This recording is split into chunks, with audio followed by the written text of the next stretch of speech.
Hey y'all, T-Ham141 here, and this morning we are going to play a game and then we are going to harvest our sugar beets. They are the albino beets from Baker Creek Heirloom Seeds, and the game is find the sugar beet bed.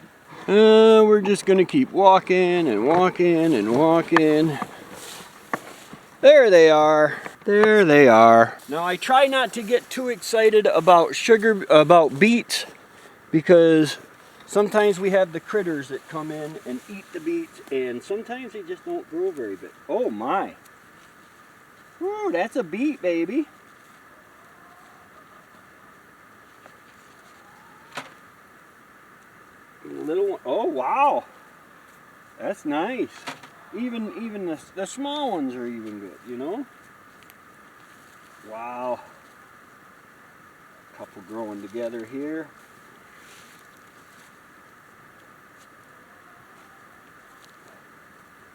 And we are going to, in this video, make some sugar. Oh, look at that one.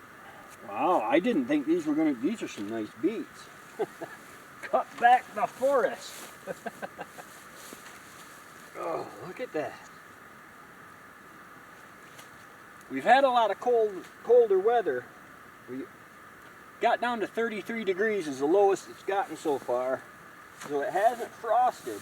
My understanding is root vegetables, you want them to experience a frost, and they seem to get sweeter. Not bad. Now let's go start processing these babies a little bit. Okay, so I've chopped the tops of these off, and now, just so you know, I do have good water pressure, and I'm just letting it trickle just to wash the dirt. I got my little veggie brush here.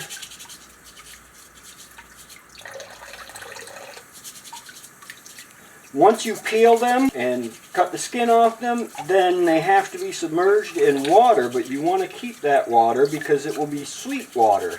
Okay, I got them all cleaned up. I've got the scale zeroed out here. I'm doing this because I want to know what kind of yield I'm getting.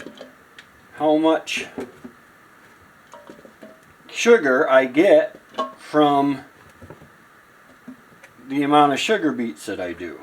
7 pounds, 8.2 ounces. I got to peel these beets, and I'm going to let the peelings go in here. The chickens will love them. And then I'm going to put them instantly in water, because if you don't put them in water, they will turn black. And that we don't want, just for looks sake. Alright, I got my handy dandy peeler here.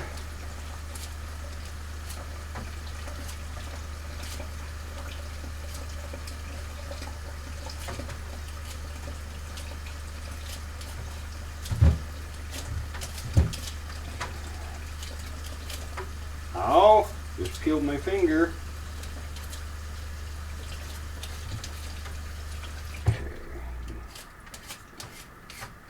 Getting all that, it could be bruising or whatever you want to call it off there.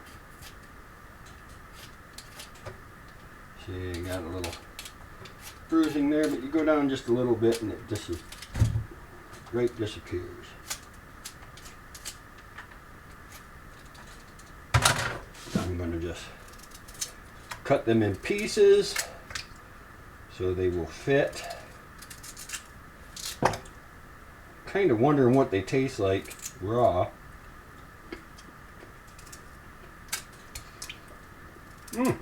It's not bad.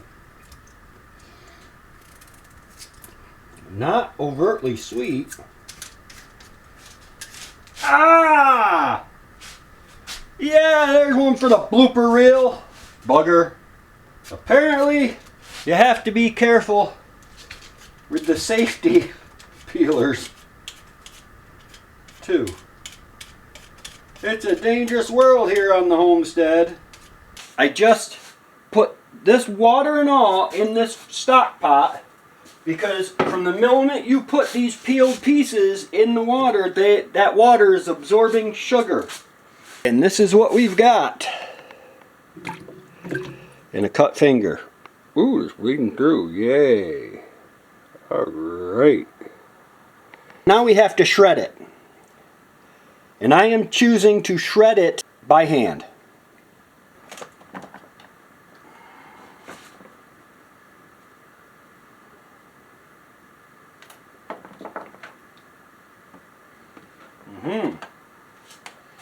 We're breaking the machine. I don't want to break the machine anymore.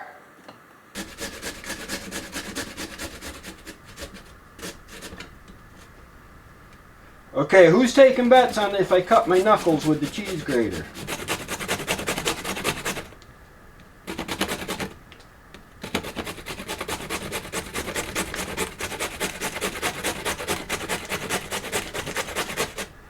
Now, we did talk a little bit about how you can get sugar cheaper and go into all this expense. However, there may come a time when you have to decide between sugar, which is actually in hard times a luxury, and potatoes. The ability to work like this might be easier to come by than the price of the sugar. I gotta tell you, I got one cart and it wasn't quite filled to the top of the cart. Walmart cart. Wasn't quite filled to the top of the cart. Cost me $200. $213 actually. And in that cart was a case of water.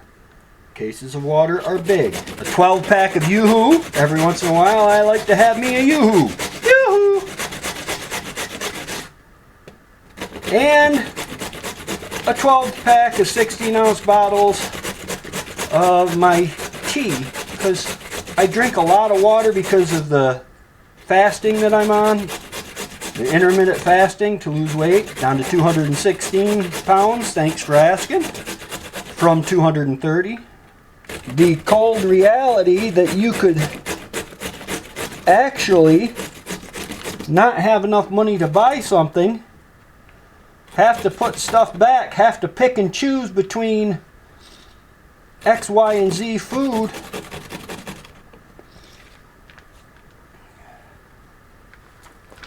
is getting pretty close. I know we've got a grater here, one of the box graters. I like those a little better than these because you can go all the way up and down it, and it contains, you see how I'm getting shreds. Ah! Grate the finger!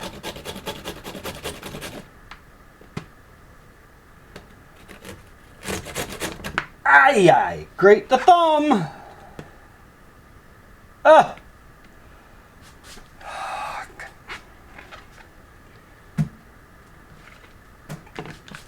Really? Ah! Can't use now. That's blood.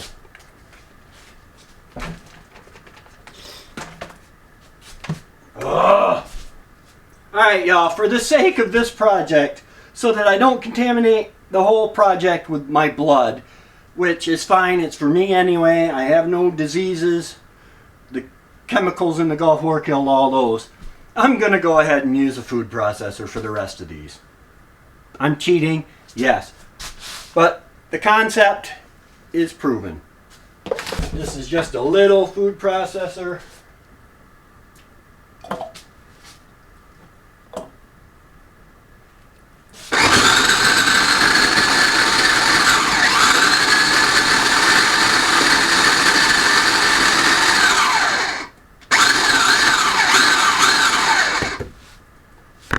That's the stuff I'm throwing out because of blood.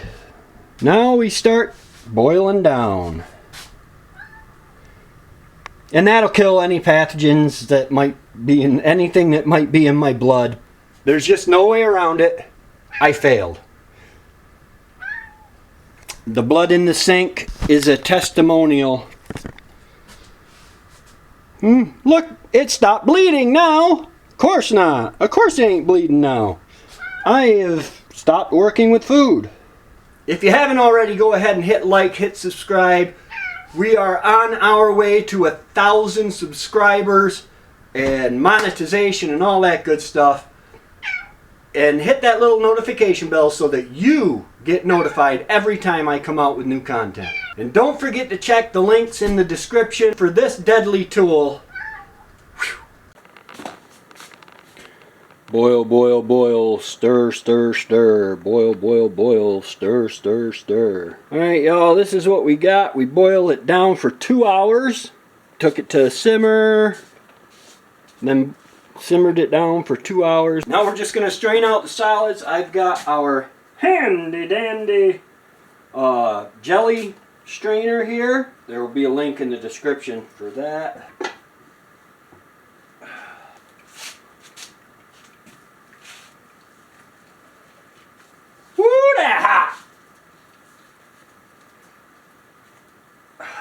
I'm gonna have to clean this pot out because I gotta keep boiling this down until it's like a syrup. I have gloves on so I don't contaminate it any further with the blood from my finger or my thumb. Alright, now I've got this black liquid and I've got to get it down to a honey consistency, a syrup consistency. Alright guys, I got this boiled down pretty much to syrup now. So now comes the fun. Boy, that just does not seem like a whole lot there. I may have burned it. Now, to help it crystallize, you sprinkle it with some sugar.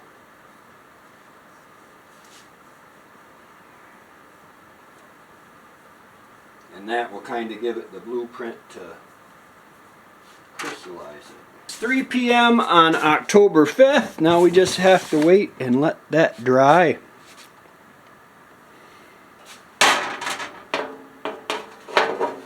Set that over top of it.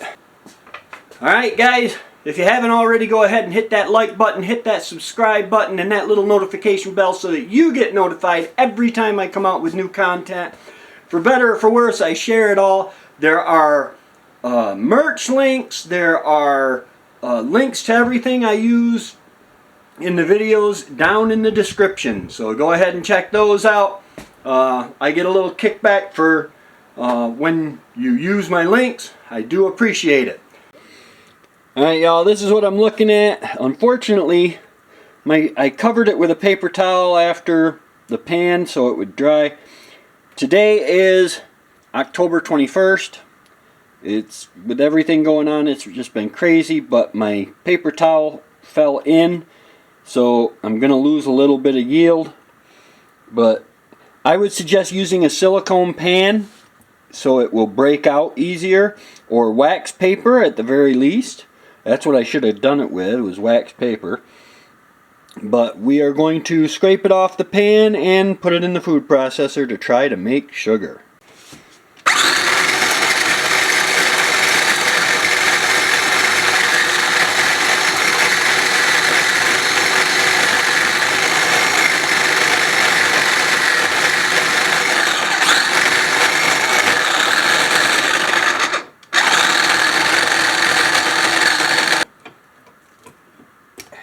Apparently I didn't dry enough. Holy moly. Apparently I didn't let it dry enough. But this time I'm going to be smart. Parchment paper, people. Parchment paper. Alright, y'all. This is what I'm seeing. It's very moist still. It hasn't dried enough. Even once that is ground, which I will grind it, but guys, let's be honest, it has been 14 days. When maple syrup and honey can be so plentiful, so easily processed on the homestead, sugar beets are not the way to go, in my opinion. Go over to Hickory Croft Homestead. They actually had a really good turnout. They got about 1.5 cups of sugar from their sugar beet experiment. For the price of sugar right now, even though it's high, buy your sugar, but have your backup of maple syrup or honey. There's some work in the bees, but man, oh man, 80 pounds of honey? And honey sweetens a lot better than anything I know of. You don't need a lot of it, But 80 pounds of honey a year is about what I was getting when I was really involved with my bees. So it's well worth it. Alright, y'all have a great day, and God bless.